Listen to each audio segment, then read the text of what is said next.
Home bakers जो होते हैं उन्हें बहुत बार ना केक जुगाड़ से डेकोरेट करना पड़ता है। और आज आप सोच रहे होंगे कि केक के वीडियो की जगह ये मैं एलईडी रिंग लाइट का आपको क्यों दिखा रही हूँ, क्योंकि इस वीडियो में आपका जुगाड़ से ही केक बोर्ड बना हुआ देखने को मिलेगा, जो कि मैं पहले भी जब मेरे पास ऑर्डर्स नहीं आते थे, जब मैं एक होम बेकर बनी नहीं थी, बस होम बेकर तो थी पर वो घर के लिए थी।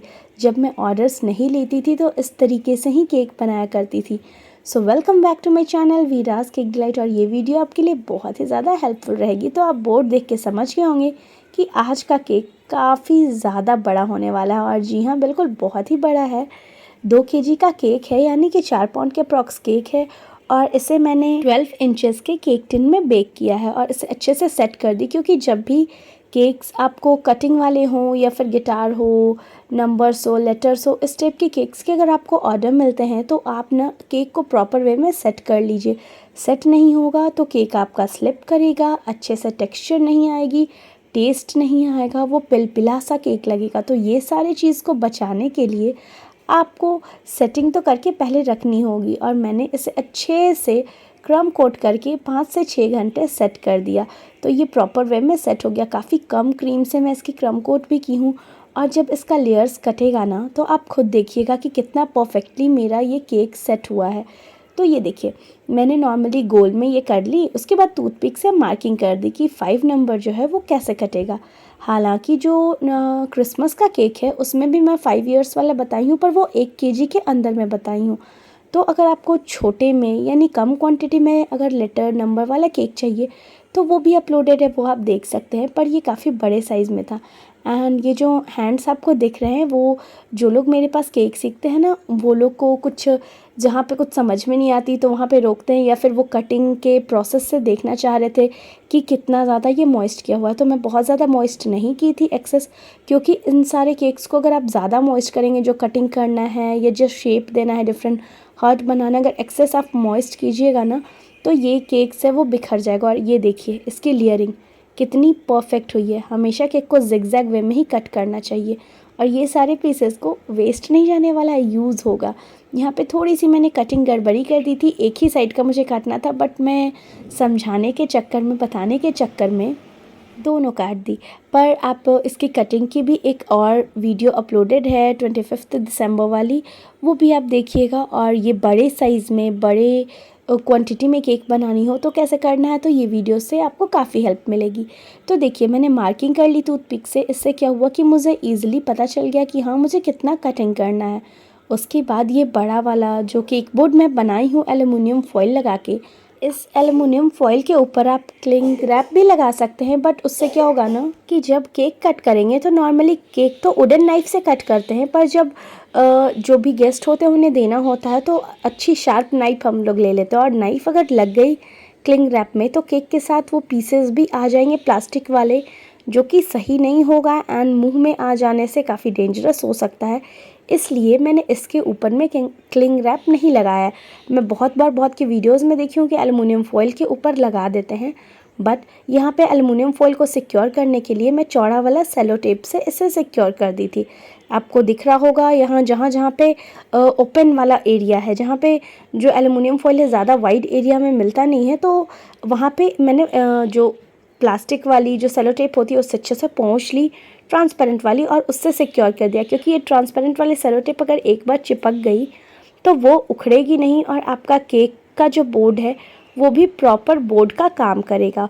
और इस पर अच्छी सी आपको ग्रिप भी बन जाएगी, जो कि केक को स्लिप होने नहीं देगी। तो ये देखिए, एक काफ़ी बड़ा केक था एंड नंबर्स में काटने थे, तो इसे इस तरीके से उठा करके 2 पैलेट नाइफ से, फिर हम लोग जितने लोग भी सीख रहे थे वो लोग भी हेल्प किए इस केक को प्लेस करने के लिए, क्योंकि डर लग रहा था कि कहीं केक स्लिप ना करे, ये गिरे नहीं। जबकि आपको टेक्सचर देख के पता चल रहा होगा, और ऊपर की फिनिशिंग भी कि काफ़ी अच्छी हो रखी है एंड केक अच्छे से सेट है। लेयर्स भी एकदम प्रॉपर दिख रहे हैं। तो देखा ना आपने कि किस तरीके से इस केक को प्लेस करना है। जो सर्कल वाला है उसे सबसे नीचे में, एंड स्क्वायर शेप में जो केक बोर्ड होता है उस पर करने से ये ईजिली आप इसे प्लेस कर पाएंगे एंड सेट कर पाएंगे। तो अब देखिए, ये सारे पीसेस जो बचे हैं ये सारे एंगल्स पे जाएंगे, जैसे ये जो 5 का जॉइंट है, इतना बड़ा केक था फ्रेंड कि ये मेरे कैमरे में भी कवर नहीं हो रहा था, इतना ज़्यादा एरिया ले रहा था और बार बार मुझे एडजस्ट करने में भी प्रॉब्लम हो रही थी। बट आप लोगों को तो दिखाना था, इसलिए मैंने ये वीडियो बनाया कि आपके लिए ये काफ़ी हेल्पफुल रहे। एंड जब बड़े केक्स हों तो आप लोग डरिए नहीं। तो मानते हैं ना कि होम बेकर्स के पास सिर्फ छोटे छोटे बेंटो केक्स ही नहीं, बड़े बड़े साइज़ के भी केक्स आते हैं और इस टाइप के केक्स में ना काफ़ी प्रॉब्लम होती है फिनिशिंग देने में। तो इस तरीके से या तो आप जब मैंने जो गोल केक बनाया था वो अगर आप फिनिशिंग देके भी रखेंगे तो साइड्स तो आपको काटने पड़ेंगे, तो साइड्स में तो फिनिशिंग बाद में ही देनी पड़ेगी। तो यहाँ पे आप क्या कर सकते हैं, सिलिकॉन ब्रश का यूज़ कर सकते हैं। जैसे मैंने पहले जो केक बनाए हैं उसमें मैं चॉकलेट को ग्रेट करके पूरे साइड्स में लगा दी, तो फिनिशिंग नहीं भी रहेगी तो वो दिखेगी नहीं, क्योंकि इस तरीके से हो जाएगा। और ये सारे केक काफ़ी टाइम टेकिंग होते हैं। इसके अलावा भी मुझे केक बनाना था सुबह में। कभी एक और मिकी माउस वाला जो मैंने केक शेयर किया उसमें मैं ये बड़ा वाला केक भी दिखाई हूँ, तो वो भी मैंने ऑलरेडी 3 पाउंड के करीब वो जब बनाया। फिर ये बनाना था मुझे 4 पाउंड, यानी कि एक ही टाइम में आपको 7-8 पाउंड ऐसे बनाने होते हैं। और एक्स्ट्रा केक और भी था जो मुझे देना था कस्टमर को। तो बहुत ज़्यादा टाइम नहीं होता है और आप अकेले होते हैं सब कुछ करने के लिए। व्हिप क्रीम करना है, बेस बनाना है, सबको डेकोरेशन करना है, तो आप ना सिलिकॉन ब्रश का यूज़ कर सकते हैं। हाँ, कुछ लोगों का ये मानना है कि सिलिकॉन ब्रश वाला टेक्सचर, ये पैटर्न उन्हें पसंद नहीं आता, बट हर चीज़ ना पसंद के अकॉर्डिंग नहीं, टाइम को देख करके किया हुआ जाता है। क्योंकि अगर टाइम को आप मैनेज नहीं कीजिएगा तो आप परफेक्ट होम बेकर नहीं बन पाइएगा। यहाँ पे जब कस्टमर ने पिक नहीं भेजी है, फिनिशिंग नहीं चाहिए, उन्हें बस इस टाइप का केक चाहिए, तो फिर आप टाइम मैनेजमेंट करना सबसे पहले सीखिए। क्योंकि अगर ये केक सेट नहीं हुआ तो आप इसे डिलीवरी भी नहीं कर सकते हैं। कस्टमर लेके जाएंगे, हिल गया केक, अगर सेट नहीं है तो सारा जो शेप है वो बिगड़ जाएगा। तो इसलिए इस टाइप के बड़े केक्स में सबसे इम्पॉर्टेंट बात होती है कि उसे सेट होना बहुत ज़रूरी है, rather than 1 pound 2 pound cake. तो मैंने वैसे ही किया, सिलिकॉन ब्रश चला दी, क्योंकि ऊपर से मुझे गनाश डालना है तो सारा चीज़ हाइड हो जाएगा। साइड में मैंने पैलेट नाइफ से हल्का सा ग्रीन कलर करते हुए स्ट्रिप के जैसा चला दिया, जिससे फिनिशिंग नहीं भी हो तो भी एक डिज़ाइन, एक टेक्सचर क्रिएट हो गया। उसके बाद गनाश बना दी। जब मैंने गनाश बनाया तो ये गनाश काफ़ी थिक था। फिर मैं इसमें थोड़ा सा और लूज़ की, इसका रेशियो कंसिस्टेंसी थोड़ा सा लूज़ करने के बाद फिर मैं इसमें पोर कर दी। क्योंकि थिक गनाश रहेगा ना तो काफ़ी सारा लग जाएगा, बजट को भी देखना है। एंड देन आफ्टर ये सारे कुछ को मैनेज करना काफ़ी कॉम्प्लिकेटेड हो जाता है, तो इसलिए मैंने थोड़ा सा गनाश को पतला किया। एंड ऊपर से इसे जब स्प्रेड करने लगी तो ये पैलेट नाइफ से चिपकने लगा, तो धीरे धीरे करके कहीं कहीं पे 1-2 जगह गिर गया। तो इसके चलते ना मैंने ड्रिपिंग्स वाले डिज़ाइन दे दी। कभी भी अगर आपसे कुछ गड़बड़ी हो जाती है तो उस गड़बड़ी को एक डिज़ाइन का रूप दे दीजिए, ताकि वो गड़बड़ी ना दिख करके वो डिज़ाइन दिखने लगे। इससे आपकी केक बनाने वाली स्किल है ना वो और ज़्यादा निखरेगी। तो यहाँ starting point and finishing point मैं दे दी हूँ। फिर गनाश बना दी जिससे कि रोड वाला लुक आ गया। अब छोटे छोटे मैं फॉन्डेंट ले ली हूँ। अगर आपके पास फॉन्डेंट नहीं है तो भी आप ब्रेड से आराम से फॉन्डेंट बनाएं, या किसी अदर चीज़ से भी फॉन्डेंट बना करके, घर पे भी कॉर्नफ्लोर से फॉन्डेंट बना करके आप इस तरीके से प्लेस कर सकते हैं। बट अगर फॉन्डेंट है so it's well and good और ये इजी रहेगा, इजी गोइंग होगा। छोटे छोटे वाइट फॉन्डेंट्स को ले ली, थोड़ा थोड़ा रोल कर ली एंड फ्लैटन करते हुए, जैसे डिवाइडर बने हुए रहता है ना रोड पे, उस तरीके से ये मार्किंग दे दी। एक कार यहाँ पे प्लेस कर दी हूँ और हमारा केक रेडी हो गया। तो बर्थडे बॉय का नेम भी साइड में मैं प्लेस कर दे रही हूँ। तो आपको कैसा लग रहा है ये केक डिज़ाइन? इतना बड़ा साइज़ का केक किस तरीके से असेंबल करना है, अगर आपने अच्छे से समझा होगा, आपको बनाने में इजी होगी। या कभी भी आपको अपने बच्चे के लिए केक बनाना हो या किसी भी ओकेज़न के लिए, तो आप इस तरीके से ज़रूर बनाइएगा। एंड इस सारे केक्स के साथ ना छोटे छोटे अगर ग्लास नोज़ल चले हुए कप केक्स रखे हों तो क्या ही कहने।